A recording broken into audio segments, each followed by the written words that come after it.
নমস্কার বন্ধুরা, আজকের ব্লগটা শুরু করলাম পূজা দিয়ে।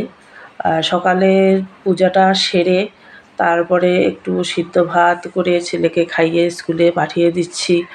ও রোজ দিনের মতো আরও একই বায়না, স্কুলে যাব না স্কুলে যাব না, কিন্তু তবুও ওর বায়না শুনলে তা হবে না। ওকে স্কুলে পাঠাতেই হবে। ওকে রেডি করিয়ে স্কুলে পাঠিয়ে দিলাম। ও আজকে অবশ্য ও আর দাদা যাচ্ছে, ও দিদি যাচ্ছে না। ওরা দুইজনেই যাবে। আর যাওয়াটা আপনাদের দেখালাম না। আর এই ওকে পাঠিয়ে আবার গেলাম রান্নাঘরের দিকে। আর যেহেতু আজকে শনিবার, আর সবাই আমরা নিরামিষ খাই, বড়রা নিরামিষ খাই, বাচ্চারা তো খায় না। আর বাচ্চাদের একদম নিরামিষ একটুকুও খেতে চায় না, ওদের জন্য অবশ্য আলাদা রান্না হচ্ছে। এখানে আমাদের জন্য রান্না হচ্ছে শাক সবজি, আর আমাদের এই দুইজনে শাক বেছে নিচ্ছি।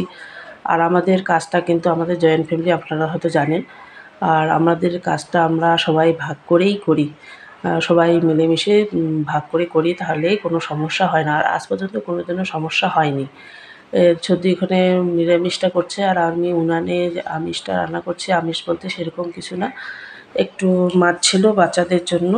এখানে আমি মাছটাই করছিলাম আর ওদিকেই সব হচ্ছিল। রান্না রান্না আমাদের যারা জয়েন্ট ফ্যামিলি তারা জানেন যে জয়েন্ট ফ্যামিলির মজাটা কতটা ভালো। সবাই মিলেমিশে কাজ করলে সব কাজই তাড়াতাড়ি হয়ে যায়, কোনো চাপ সেরকম কোনো প্রেশার থাকে না।